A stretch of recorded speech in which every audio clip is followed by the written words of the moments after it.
What's going on, everybody? Welcome to another episode of Off the Couch Boxing. I'm your host, Reckless Rex Ruger. That's the Alexis Arguello puppet. We're in for another kick-ass episode. Our guest is here. Let's get down to business and chop it up. Excited. Excited. Jose, how are you? Hey, how you doing, my friend? Good. I'm glad to have you on here, man. It's a real honor and a pleasure getting the chance to talk to you, man. I lost your camera there. Oh, there you are. Hey, I want to ask you first and foremost, man. Because people obviously certainly remember your father. When you get into boxing, is there a lot of pressure because you're carrying that Castillo name? Do you put a lot of pressure on yourself? No, honestly, I don't feel like that pressure. I obviously like to work hard. I like to put like my work in the gym, pay my dues in the gym. But I honestly don't feel like that pressure as maybe, I don't know, other juniors like Chavez Jr., maybe other juniors like that. But I mean, obviously it's a heavy last name, to be carrying. Big shoes. But I don't feel it like that. I just enjoy my career. I just enjoy boxing. And like I tell everyone, like, yes, my dad did his career. He made his history, but I'm trying to make mine. Like it's two different people, and I don't feel it like that. And it might not be an obvious answer, but because your father was who he was, did it just seem to be a natural path to get into boxing? Like how and why did you get into sport? Like, was it just kind of just following in your father's footsteps? Did something, did something happen, something monumental happen that made you say, I want to go that same path? Yeah, I mean, boxing has been in my life since I was born. I think I was born with a pair of gloves instead of like the Pampers. I imagine, yeah.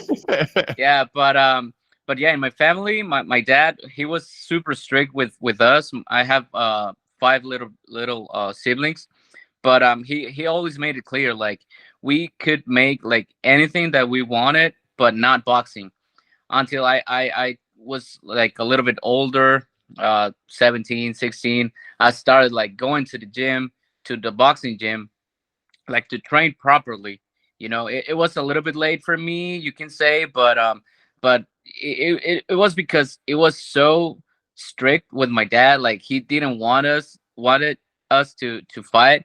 So yeah, I mean, I started, you can say, a little bit late, but yeah, I mean, I have enough experience now and everything, but yeah, I mean, I used to play soccer, I used to play basketball, baseball, like any other sports, but not boxing, because my dad was like super like not in favor of us boxing. What about boxing idols? Obviously, it's easy to say, your own father, because he is who he is. But did you have other guys in the sport that you kind of looked at when you were growing up and said, wow, what I mean? Like, I really like what that person's doing. I mean, we all have those sports heroes when we're growing up. Yes. I just shared a picture on my Facebook, on my social media. I don't know if you saw it. I'll go look. It was my dad. He was in the gym with Julio Cesar Chavez. Yeah. And I don't know if the story, but my dad used to help him for a lot of camps to Chavez. He was like his favorite sparring partner. My dad was Julio Cesar Chavez's favorite sparring partner. Yeah. So he would bring him like to the different preparations. And yeah, I mean, I grew up looking up to Chavez as well. We know he's like the greatest Mexican boxer in the world. A legend, in amazing history. And yeah, I grew up looking up to him. When my dad fought Mayweather and he got robbed in that one. You can say it. I'm not going to disagree, without a doubt. Yeah, but we all saw that he won, right? But yeah, after that, my dad, he was like, no, I mean, he won, not fair and square, but he won on that one.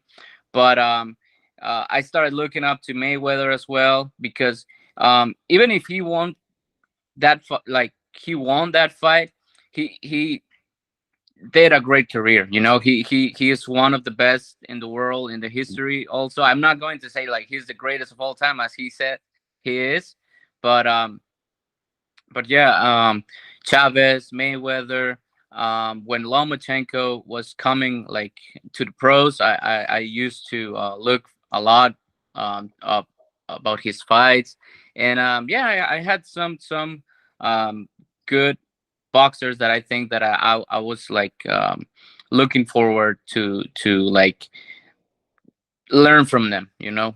Yeah. Now, Mm. I'm glad you brought up the fights with Mayweather because obviously, well, they were both unanimous decisions. Obviously, that first one was very, highly debated. You're obviously, how old are you? Like when that fight happens, you're probably a boy. Yes, I was younger. I was like 8 9 years old when that Now, do happened. you have any remembrance of that? And how does your father, how does he react when he loses like a fight like that? Like, is he stoic in defeat? Is he around the house like what I mean, like upset about it? I mean, I'm just trying to imagine like a legend like that, like how he compartmentalizes a loss like that. Yeah, I mean, it was hard. Obviously, it was hard for him because he just won the title like 2 years before that, Right. and he was a real solid champion back in the day, and he was people's favorite back in the day. So it was a little bit hard to lose that for him, but it's funny because when I have a memory of being in the at the MGM, we were on ringside, obviously. And behind us, like it was like the third second row in ringside, so Mhm. behind us there was some Mayweather supporters. I don't know if they were like family or whatever, but obviously they knew that we were coming with my dad, and yes, they were supporting Mayweather. They were like, hey, pretty boy, yeah, let's go, blah blah blah. And um the fight was happening like sixth round, seventh round, eighth round, and then they started to like scream to my dad like, "Hey, Castillo, Castillo!" So Yeah. even they knew like He how won the people fight was over. going. Yeah, Yeah. and Yeah. it is a funny memory. Like everybody saw that my dad won that fight, but not the judges. But yeah, I mean, obviously he was sad. Coming back to the question, he was a little bit sad. I don't know how to say this. Powerless. Like he felt like, oh man, like they robbed me like so Yeah. bad. Hmm. And it's sad because we do still see it in boxing. Sometimes it does still tarnish the sport a bit, where we do see bad, bad scorecards. Hmm. It's a shame. It's a shame. Now, getting back to your, your own career, are there guys in the sport that are doing it right now? Like we brought up idols before. Are there guys when you look around the sport right now that you, as a fan, can admire? I mean, you mentioned Lomachenko. Like, who are some of the guys that you enjoy watching from a fan standpoint? Yes, I'm really a fan of boxing as well. And this past weekend, it was right. Ryan Garcia, he's a close friend of, not close friend of mine, but he's a friend of mine. I've known him since, I don't know, 7 8 years ago, and I was so happy, man. Like I Me was too. screaming. Yeah, I was just screaming and jumping, and because I was so happy for him. But who else? Canelo. I really like Canelo.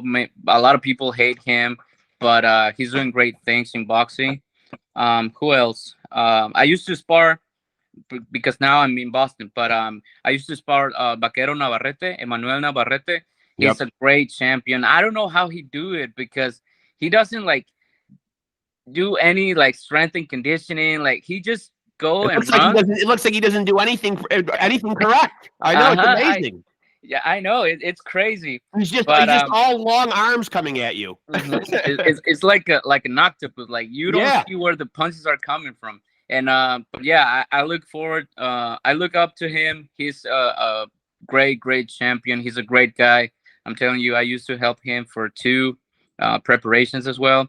Oscar Valdez, he's a Amazing. close friend of mine. Yeah. Oscar Valdez, he's a warrior. Even though he just lost, but he's a warrior. He has taught me a lot of stuff. I also helped him on a couple of fights, but I think it's more um the Mexican guys, because when Oh, you try when you try to approach like Americans, like I don't know if there's like some beef between Americans and Mexicans, and the fighters. I'm talking about the fighters. Right. But I'm good with all of them. I'm good with all of them. I don't know. It's maybe just pride. They feel like it's this kind of pride. But who else right now? Well, Yeah, I'm glad you brought up Ryan though, because knowing Ryan the way that you do, and having a relationship with him, all the antics, so much was made about all the antics that were leading up to the fight. I mean, did you think that he was just kind of trolling people, or did you yourself, being in contact with him, did you know that this was kind of all just a ruse that he was pulling, and that he wasn't really coming mentally unhinged? Yes, it was weird. It was weird because you didn't know if he was joking or Right. trolling. Right. Yeah. You didn't know if he was trolling people or like it was serious. At first I was like, yeah, he's just trolling. He's just trolling. He's not like that. But then it was like, maybe he's not trolling. So I reached out to him. I reached out to his family, and they were like, no, it's all good. He's just trolling. He's okay. Yeah. He's okay. Now, often in the sport now, we're starting to see these, for lack of a better word, I call them gimmick fights. Like when you see these MMA guys against a boxer, or you see these Jake Paul type spectacles that we see. Ultimately, do you, as a boxer yourself, do you like these for the sport? I mean, I know they bring eyes to the sport, but I talk to a lot of people on here who are old school, boxers, purists, who aren't really like a fan of them. Where do you stand on them? I mean, yes, it brings eyes to the sport, but at the end of the day, it's boxing and you don't play boxing. Like this guy, Jake Paul, he thinks he's playing boxing, but he can get seriously injured. I know he's preparing like a professional fighter and he's taking like kind of seriously, but I don't know, man. Like there's a lot of other people who think this is a game, like the YouTubers against the gamers shows that they make and all that stuff. I'm like, man, they really think this is a game, but it's not like that. And telling you from experience that there's a lot of accidents that happen in the ring, and they do not like take it seriously, like I can say maybe Jake Paul, like he's lately taking it seriously, but still, like he hasn't fought a top level guy. He hasn't fought like a real pro boxer. He did with Tommy Fury and he lost.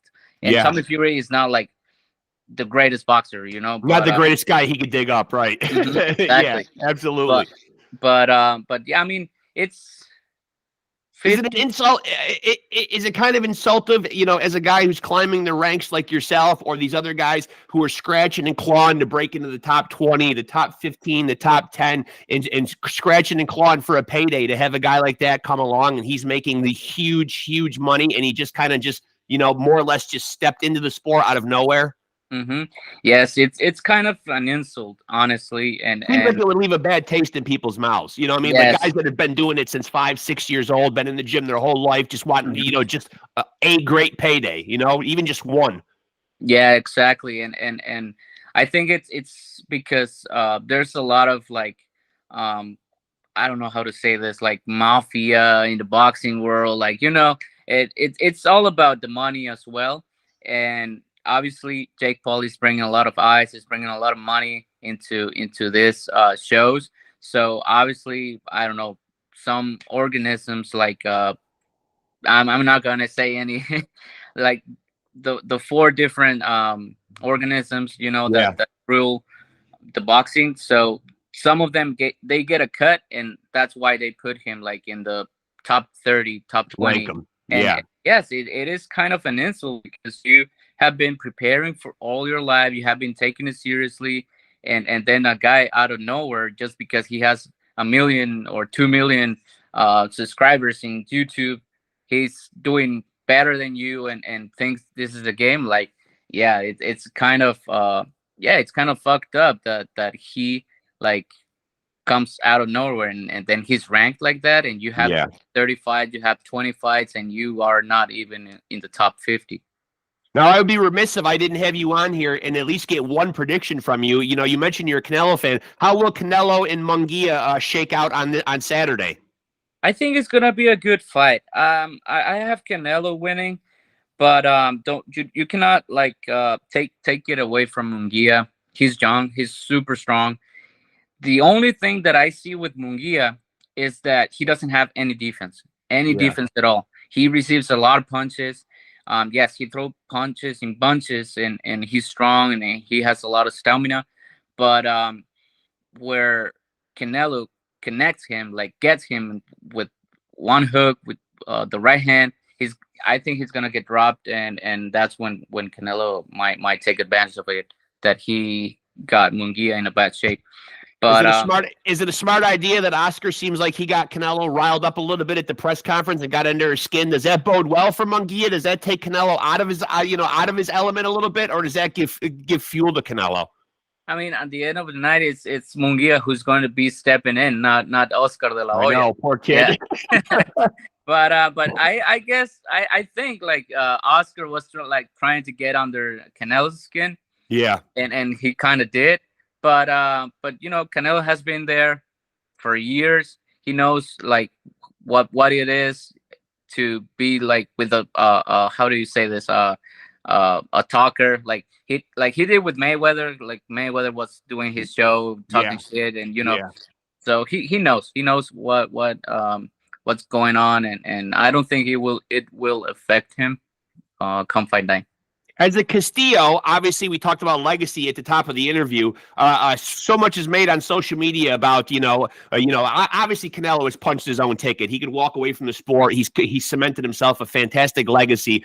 But everybody seems to be saying if he walks away from the sport and he doesn't fight Benavidez, it will not look great for his Mexican warrior status and his legacy. Is that a fight that he needs to take, or should he take? I mean, it is a fight that would be very, very interesting, and it will bring like a lot of pay-per-view buys. But honestly, if he walks away without it, I think he's a Hall of Famer right now. He's not going to lose. He's not going to lose any sleep. Mm-hmm. Yeah, he's not going to be like, oh my God, I should have fought Benavidez. No, man, like he has already fought everyone, and like in 4 division, he has been world champion, undisputed, and I mean, he has done what any other Mexican hasn't done, apart from maybe Oscar de la Hoya, that he's half Mexican, half American. Yeah. But yeah, I mean, he is a legend right now. Like if he wants to retire right now, he's a Hall of Famer. Without a doubt. No question about it. Now, what about your own career? Now, you fought, I believe, on BoxRec, had you down. You fought 3 times last year, correct? Yes. But you've been inactive so far 2024. What's the plan like for your own activity, going forward for the rest of the year? Yes, we're planning on coming back in a couple of months. They were offering me this past March a title fight, but I was just recovering from a hand injury that I had on my last fight. That didn't go well. The last fight we lost by decision. I don't want to say that we got robbed, but it is what it is. Sometimes the judges see different thing. But yeah, I got injured on that last fight. My knuckle, it was open, like you could see the bone, like in the knuckle. Yeah, it was crazy, and it was. But that's probably smart. That's probably smarter going into a title fight that you pulled out, because there are a lot of guys that would try to push forward and push through something like that, and then they kind of blow their chance. Mm-hmm, exactly, and yeah, I mean, I'm just trying to recover from that, and just keep working in the gym, and be ready, so you don't have to get ready. And now, what about like weight changes? Like, do you feel like your last fights were at what at featherweight? Yes, my whole life has been in featherweight. Now, do you plan on staying there, or do you feel like a weight change will eventually come? Mm-hmm. I mean, I don't feel like my body is telling me to go up. I can make 126. Yes, I struggle. Everyone struggles making weight, but it's not like I feel drained or I feel weak. Once I feel like my body is telling me like, hey, you cannot go lower than 126, 127, 128, then I will be like, well, maybe it's time to move up. It's about listening to your body. Yeah, amen to that. I know. And I think if I didn't have you on here and I didn't ask for an update on your pops, how is Dad doing, and what is Dad doing, and how has life after boxing been treating him? Yeah, he's been doing great, honestly. Like it's funny that he always gets his way to get better at some things. Right now He's running for mayor in our hometown over there in Mexico. Amazing. And like I told you, he's in a political campaign. But he's doing great. He's doing great. I think he has a good chance on winning that. How do you say this? Election. Yeah, election, Yeah. exactly. And yeah, I mean, he's working on that. He loves that shit, and I don't know why he loves that. He receives more punches from the people, like, because he's a politician now, and he says like it. I feel like I'm being attacked more right now in the politics than I was in the ring. Sure. Yeah, and he's kind of going from one kind of dirty business into another. I mean, boxing can be, has its dirty side as well, and so does politics, obviously. Yeah, it is. I think it is even more politics, man. Yeah. There's a lot going on. Well, I know that I brought up how much I'd love to have him on here, but unfortunately, a language barrier. I mean, but how about you now? Do you speak Spanish? I speak Spanish. Yeah, I do. So you can facilitate. So if there's any way that I can ever get him on here, I would love you to facilitate, and I could ask him some questions. That would be absolutely amazing. I mean, obviously, I know it's got to be a timing issue, and he's got a lot on his plate right now. But I mean, I'm sure the fans would love to see him and hear from him. I should have paid more attention in school. Damn it! When I was in high school, I was taking Spanish, and I was not a good student. I just was not good. I just didn't pick it up very good. I might know a couple of words that I remember from high school a million years ago, but I mean, I certainly couldn't hold a conversation. But I kick myself now because it would have been a great skill to have. Yeah, it's never too late, man. It's never too late to learn something new. I'll have to get myself some Rosetta Stone. Yeah, or the Disney. How do you call this? Like the Disney. Yeah. Spanish with Disney. But yeah, I'm gonna ask him. I do not talk to him like so frequently. Maybe once every 2 weeks, once a week. But I'm gonna call him and let him know that you want to do an interview. And he, honestly, like, he's like the best person that you can interview. It's just about the timing, Yeah, it's about the timing and it's about the communication. Yeah, obviously. Yeah, and so hopefully when he comes on here, I'll be able to call him Mayor Castillo. Exactly. I mean, that would be great. I mean, I mean, come on. How does he not win though? I mean, he's got to have so much popularity there. Yeah, people love him, and it's a little bit shady over there in Mexico with the politics and all that stuff, but people love him, and they know that he has good intentions. And I mean, he grew up over there. We grew up over there in our hometown, and he knows like whatever they need, so hopefully people see that, and yeah, hopefully he wins that election. I'm curious though, like, because obviously we always look at boxers as these, these tough, strong guys, what I mean? Warriors climbing in between those ropes and going to battle with other people. But how was he, as a parent? Strict? No, I mean, he was strict when I'm telling you, like, we wanted to go to the boxing gym. Yes, he would take us there, but he was like, you cannot box. Like, don't ever think about that you're going to box. And but no, like, outside the boxing gym and everything, he was real nice. He's like the sweetest person. You wouldn't think that he was a boxer. Yeah, he was a world champion, and he was knocking people out. Yeah, he sure was. Hey, listen, Jose, you're going to fights tonight, correct? Yes, the TCL, Team Combat League. Have you ever heard of that? Yeah, it's fantastic. Yeah, it's fantastic. And so, are the fights right there in Boston? Yes, they are right here in Boston. Unfortunately, I was not able to participate because of my left hand injury. Yeah. So when they were doing like this, draft roasting, the drafting, I couldn't go because I still had some stitches on my hand, so that's why I couldn't participate. But yeah, it's gonna be fun. Two of my teammates are fighting there. Rachidi Ellis, I don't know if you have heard of him. Yeah. And another guy from here, from New England, Mike Fontanes. He's a new guy, and he's really good. Michael Fontanes, Bled Southpaw. You should look for him, and he's really good. He's really good. Yeah, I'll try to get him on the show. Yeah. I love having, I've had a lot of legends on here, but I like giving a platform to guys that are on the come up too. I mean, I have a lot of young guys on here too. That's great, man. That's great, and thank you for that. Yeah, I appreciate it. Now I got to ask you before you go: if I were to go to Mexico, man, what would be the go-to meal? I mean, what Tacos, can definitely. I mean, if I go to Mexico, what's the one food that I gotta have in Mexico? You know, if I'm there. I mean, I'm gonna say tacos, but the one thing that you have to have is mole. Mole. That's the most delicious. Oh damn! I'm like drooling I'm right getting you now. hungry. Yeah, it's really good. And now, what exactly is it? Mole. It's like a chocolate chile sauce. It's mixed, and you put it like on the chicken or quesadilla or whatever you want.